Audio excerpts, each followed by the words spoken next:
opportunity. Today I am going to deliver a speech on power of persistence. Persistence is the ability to keep going even when faced with obstacles and challenges. It is the key to achieving our goals and making our dreams as reality. Persistence can move mountains. The 13th President of US, Calvin Coolidge, described it best.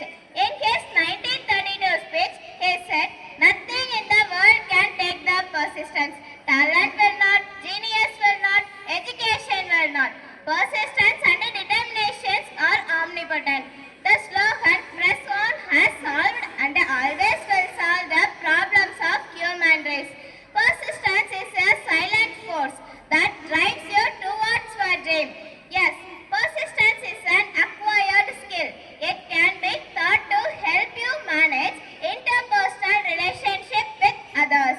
When you have a right amount of grit, you can succeed both in and out of workplace. Keep going and you will achieve what you seek. Knowing that persistence can be learned and motivating.